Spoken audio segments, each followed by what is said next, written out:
guys, welcome to question of the day. இன்னைக்கு நம்ம AFBA principle தான் question of the day சீரிஸ்ல discuss பண்ண போறோம். ரொம்ப important. So 11th standard or else 12th standard. So electronic configuration எழுதுறதுல உங்களுக்கு டவுட்ஸ் இருந்ததுன்னா கண்டிப்பா இந்த வீடியோ உங்களுக்கு ஹெல்ப்ஃபுல்லா இருக்கும். ஓகே, ஸோ அதுக்கு முன்னாடி Xylemல online offline crash course start ஆக போகுது. ஸோ ஆன்லைன் கிராஷ் கோர்ஸ் பார்த்தீங்கன்னா the course fees 4275. உங்களுக்கு study material and then tape வேணும்னா you can go for the 19,574.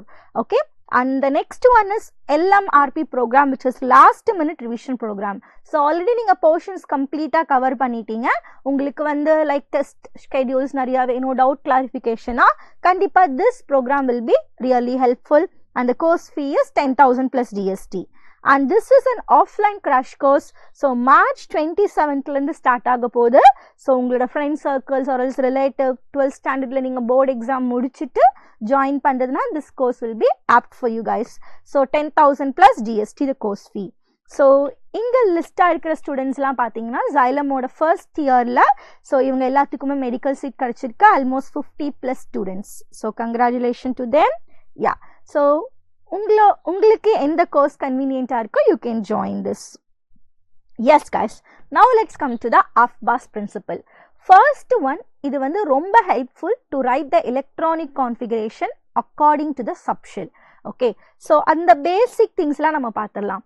உங்களுக்கு ஷெல் வைஸ் எலக்ட்ரானிக் கான்ஃபிகரேஷன் கண்டிப்பாக எழுத தெரியும், கரெக்டா? அப்போ சப்ஷெல்ஸில் யார் யார் இருக்கா? SPDF இவங்கெல்லாம் தான் சப்ஷெல்ஸ். அதில் எஸ்ல மேக்ஸிமம் நம்மளால எத்தனை எலக்ட்ரான் வைக்க முடியும்? We can place 2 electron and P subshell 6 electron, D 10 electron, F 14 electron. First இந்த basic knowledge நம்மளுக்கு தெரியணும். ஓகே, ஸோ இவங்க எல்லாம் சப்ஷெல்ஸ் அண்ட் எஸ்ல மேக்ஸிமம் 2, எஃப்ல மேக்ஸிமம் 14 எலக்ட்ரான். இது தெரிஞ்சாச்சு. அடுத்த ஸ்டெப் என்னது? இந்த AFBA பிரின்சிபலோட மெயின் கான்செப்ட் என்னன்னா, எலக்ட்ரான்ஸ் எப்பயுமே ஃபில் ஆகுறது according to the energy level தான் ஃபில் ஆகும். ஓகே, ஸோ இங்க பாத்தீங்கன்னா எனர்ஜி லெவல் உங்களுக்கு கொடுத்துருக்காங்க. ஓகே, இங்க பாருங்க.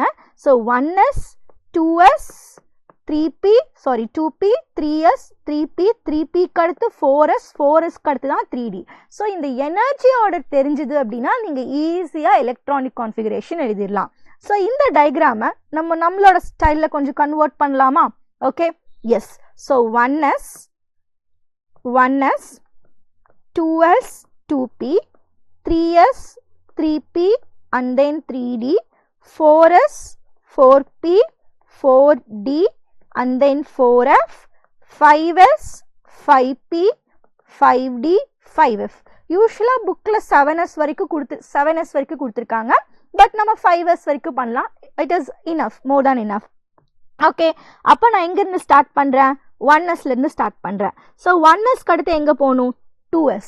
கரெக்டாக அந்த 2 லைனுக்கு நடுவில் இங்கே பாருங்கள், இந்த லைனுக்கு நடுவில் இதை நீங்கள் ப்ராப்பராக கரெக்டாக கர்வ் கொண்டு வந்துட்டீங்க அப்படின்னாலே ஈஸியாக எலக்ட்ரானிக் கான்ஃபிகரேஷன் எழுதிடலாம். Okay, so kind of a snake diagram. So snake எப்படி இப்படின்னு போகும், அதே மாதிரி அந்த லைனை கொண்டு வந்துட்டிங்கன்னா ஈஸியாக எழுதிடலாம். ஓகே, ஸோ அப்போ யார் நெக்ஸ்ட்டு? 2sக்கு அடுத்து 2p, தென் 3sக்கு அடுத்து 3p, 4s, அப்படியே 3d, 4p, 5s. ஸோ 5sக்கு அடுத்து யார் வருவாங்க?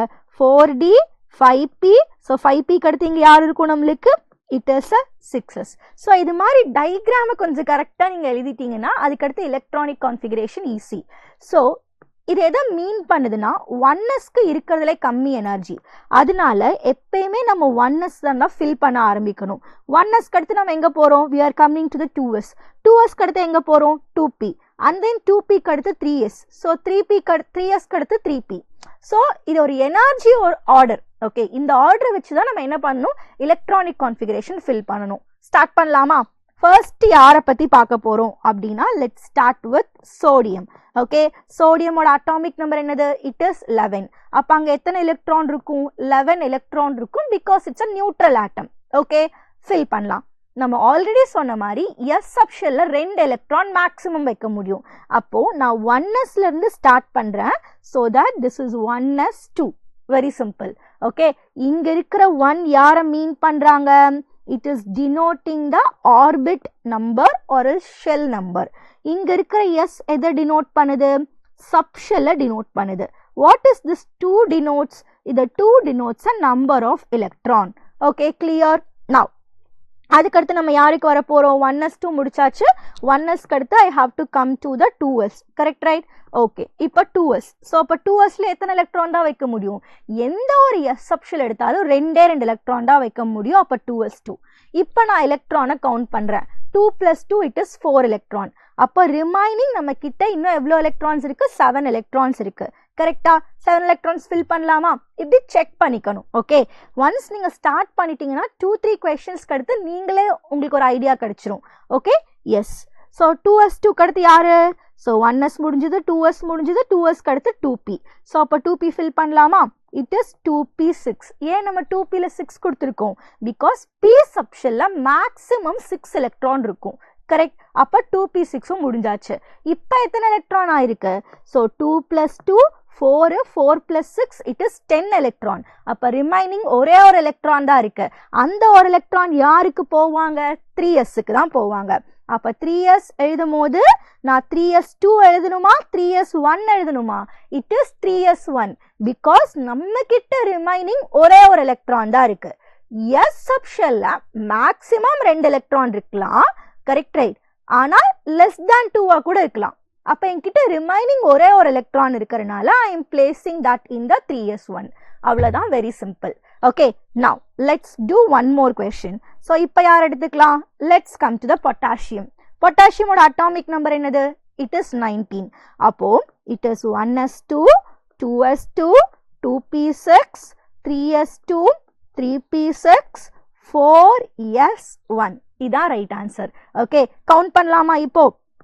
S. So 2 electron, 2 electron, 4 electron, 10 electron, 12, 18 and then 19. Okay, very simple. பாருங்க, ஸோ 1s அடுத்து 2s போயிருக்கோம், 2s அடுத்து 2p போயிருக்கோம், அதுக்கடுத்து அப்படியே 3s 3p அடுத்து 4s. So 3s 3p 4s. So only இங்கே பவர்ஸில் இருக்கிற எலக்ட்ரானை மட்டும் நீங்கள் மைண்டில் கவுண்ட் பண்ணிட்டே வாங்க. எலக்ட்ரானிக் கான்ஃபிகரேஷன் எழுதுறது ரொம்பவே சிம்பிள். Okay, yes. சி, இந்த கொஷின் எல்லாத்துக்குமே இருக்கும். ஸோ ஆக்சுவலாக தேர்ட் ஆர்பிட்டில் நம்மளால் 18 எலக்ட்ரான் வரைக்கும் வைக்க முடியும். எத்தனாவது ஆர்பிட்டில்? தேர்ட் ஆர்பிட்டில். கரெக்டா? ஆனால் பொட்டாசியமோட ஷெல் எலக்ட்ரானிக் கான்ஃபிகரேஷன் எழுதுனீங்கன்னா 2,8,8,1 தான் எழுதுவோம். அப்போ தேர்ட் ஆர்பிட்டில் நம்மளால 18 வைக்கலாம். ஆனால் ஏன் நான் இங்கே 9 கொடுக்கறது இல்லை அப்படின்னு ரீசன் பார்த்தீங்கன்னா வெரி சிம்பிள். சி, இங்கே 4sோட எனர்ஜி கம்மியாக இருக்கு. யாரை விட? 3d. 3d எங்க இருக்கும்? தேர்ட் ஆர்பிட்ல இருக்கும். கரெக்டா? ஆனா 3dயோட எனர்ஜி ஜாஸ்தியா இருக்கிறனால நம்ம 4s ஃபில் பண்ணிட்டு தான் அடுத்து 3dக்கு வரும். புரிஞ்சுதா உங்களுக்கு? அப்போ 4s ஃபில் பண்றனால நம்ம என்ன சொல்லலாம்? 4sல இருக்கிற எலக்ட்ரான்ஸ்க்கு அடுத்து தான் நெக்ஸ்ட் 3d வருது. பாருங்க இங்க, this is first electron, first ஷெல்ல இருக்கிற electron, second shell, third shell, fourth shell. Once fourth shell முடிஞ்சதுக்கு அப்புறம் தான் 4s முடிஞ்சதுக்கு அப்புறம் தான் 3d வரும். ஓகே, ஸோ தேர்ட் ஆர்பிட்ல 18 எலக்ட்ரான் வைக்கலாம். ஆனால் 4s வச்சு முடிச்சுட்டு தான் பேலன்ஸ் இருக்கிற எலக்ட்ரானை நான் 3dக்கு கொடுக்க முடியும். பிகாஸ் 4sோட எனர்ஜி கம்மி. கரெக்டா? ஆஃபா என்ன சொல்றாரு? Electrons are filling according to the increasing order of energy level. Okay, 4sோட எனர்ஜி லெவல் கம்மி, அதில் எலக்ட்ரான்ஸை கொடுங்க, அதுக்கப்புறம் நீங்கள் 3dயை பற்றி பேசுங்க அப்படின்னு சொல்கிறாங்க. Okay, now let's come to the one different question. Okay, exception. Chemistry பொறுத்தளவுக்கு exceptions are very important. So எல்லாருமே சொன்ன பேச்சு கேட்டு எலக்ட்ரானிக் கான்ஃபிகரேஷனை ஃபாலோ பண்ணுறாங்கன்னா இல்லை. ஓகே, கொஞ்சம் எக்ஸப்ஷன் இருக்கு. அதில் முக்கியமான 2 எக்ஸாம்பிள் தான் நம்ம இங்கே பார்க்க போகிறோம். 100% இதிலிருந்து கொஸ்டின்ஸ் கேட்பாங்க. நல்லா ஞாபகம் வச்சுக்கோங்க. ஓகே, இது இல்லாமல் எஃப் பிளாக்ல நிறைய எக்ஸப்ஷன்ஸ் இருக்கு, ஈவன் டி பிளாக்ல நிறைய எக்ஸப்ஷன்ஸ் இருக்கு. அதை நம்ம ஹையர் கிளாஸஸ் போகும்போது படிச்சுக்கலாம். Atomic number 24. ஓகே, ஸோ 24க்கு எப்படி ஃபில் பண்ணணும்? ஸோ நான் ஆஸ் யூஷுவல் நான் ஆஃபா என்ன சொல்லியிருக்காரோ அதை அப்படியே நான் ஃபாலோ பண்ணுறேன். வி ஆர் குட் ஸ்டூடெண்ட் அப்படின்னு சொல்லிட்டு. ஓகே, அப்போ 1s2, 2s2, 2p6, 3s2, 3p6, 4s2, 3d4. இதுதான் உங்களுக்கு கிடைக்கணும். நீங்கள் ஆஃபா பிரின்சிபலை படி ஃபாலோ பண்ணீங்கன்னா.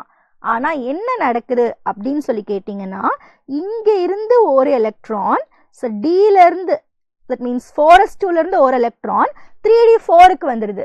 ஸோ ஏன் இப்படி நடக்கணும் அப்படின்னு சொல்லி கேட்டிங்கன்னா டில மேக்ஸிமம் எத்தனை எலக்ட்ரான் 10 எலக்ட்ரான். அப்போ அதோட ஹாஃப் என்னது which is 5 எலக்ட்ரான். ஸோ எப்பயுமே கம்ப்ளீட்லி ஃபில்டும் ஹாஃப் ஃபில்டும் மோர் ஸ்டேபிள். அதனால 4s என்ன பண்ணுது சாக்ரிஃபைஸ் பண்ணி சரி ஓகே என்கிட்ட இருக்கிற ஒரு எலக்ட்ரான் நான் உன்கிட்ட கொடுத்துட்டேன்னா நீ இன்னுமே ஸ்டேபிள் ஆயிடுவ. ஸோ நம்மளுக்கு ஸ்டெபிலிட்டி தான் முக்கியம், அதனால என்னோட எலக்ட்ரானை நான் கொடுக்குறேன், அப்போ நீ ஹாஃப் ஃபில்டா மாதிரி ரொம்ப ஸ்டேபிள் ஆயிடலாம் அப்படின்னு சொல்லுது. ஓகே, அப்போ this is what the expected configuration. But the actual configuration is what? Actual configuration நம்ம எழுதிடலாமா? ஸோ நம்ம எப்பயுமே ஸ்மார்ட்டாக பிஹேவ் பண்ணிடலாம். ஓகே, ஸோ என்ன பண்ணணும், காப்பி பண்ணிடலாம்.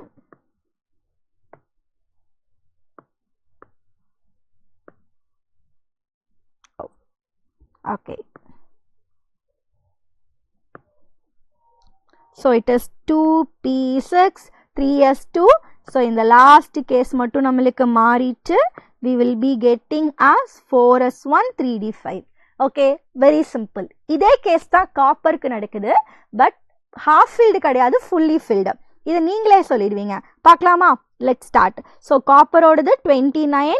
so அப்போ நான் expected electronic configuration எனக்கு என்ன கிடைக்குது அப்படின்னு சொல்லி பார்த்தீங்கன்னா this is 1s2 2s2 2p6 3s2 3p6 4s2 3d9. So இதெல்லாம் கவுண்ட் பண்ணால் எனக்கு 29 கிடைக்குது, அந்த பவர்ஸ் எல்லாம் கவுண்ட் பண்ணால். ஆனால் ஆக்சுவல் கான்ஃபிகரேஷன் என்ன ஆகும்? ஓகே நம்மளுக்கு ஸ்டெபிலிட்டி தான் முக்கியம் அப்படின்னு சொல்லிட்டு 4sல இருக்கிற ஒரு எலக்ட்ரான் 3dக்கு வந்துடுது. அப்போது we are getting in 1s2 2s2 2p6 3s2 3p6 4s1 3d10. Okay, so இது மாதிரி எக்ஸப்ஷன் கான்ஃபிகரேஷன் இருக்கிறனால நம்ம கண்டிப்பாக நல்லா படிச்சுக்கணும், பிகாஸ் அதுலேருந்து தான் கொஷின்ஸ் கேட்பாங்க. ஓகே, ஸோ ஆஃப்பா பிரின்சிபலை நம்ம கிளியராக படித்தாச்சு. ஸோ இது உங்களுக்கான கொஷின் ரீட் பண்ணிவிட்டு கமெண்ட் பாக்ஸில் கமெண்ட் பண்ணுங்கள். ஓகே, உங்களுக்கு வேறு ஏதாவது டவுட்ஸ் இருந்தாலும் ஷியோர் நீங்கள் கமெண்ட் பண்ணுங்கள், நம்ம நெக்ஸ்ட் கொஷின் ஆஃப் த டே சீரீஸில் டிஸ்கஸ் பண்ணலாம். If you like this video, don't forget to give like and subscribe our channel. We'll meet in the next question of the day series. Thank you.